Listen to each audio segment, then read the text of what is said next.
Hello, this is Zach with Sawyer Lock and Key. I'm just doing a quick video here on key gauges and how to decode a Kwikset or a Schlage key. So the first step in identifying and using the tool is to identify which tool you need to use. Attached to these key gauges, this is a Schlage key gauge, and I've got a Schlage key. This is a Kwikset key gauge, and I've attached a Kwikset key.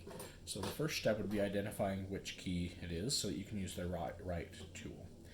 So this key here, as you can see, the head shape matches the Kwikset. See how those keys look kind of the same shape?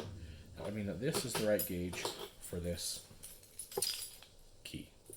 So to determine the cuts of the key, traditionally in a locksmith situation, you're going to start at the head of the key and you're going to work your way to the tip. So the bow to the tip. Call the head the bow. So we're going to slide the valley of the key, the flat part or the lowest part of the key. That's what we're measuring, not the peak, not the tip. It's that flat part that goes between the two.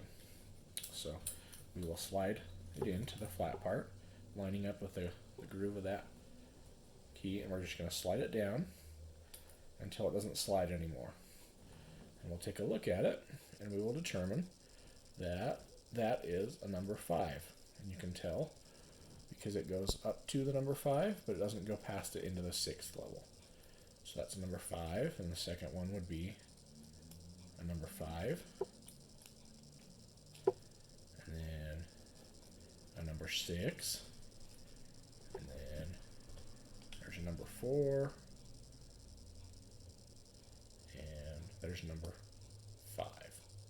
So again, we've got a 5, we've got a 5, we've got a 6, we've got a 4, we've got a 5. So there you are. That's how the key gauge works. It works the exact same way, except for instead of having notches on the key gauge, it's just a sliding scale. Focus that. So we're going to put it in at the valley, not the peak of the cuts, but the valley, and we'll slide it down, and you'll see that that is a 4. A 4. A 4. Now this key is all cut to 4s, just for the example of this video, but so you can see that those are all the same cuts. But on a normal key, those will be cut differently, and you could measure each cut, and that's how you use a key gauge.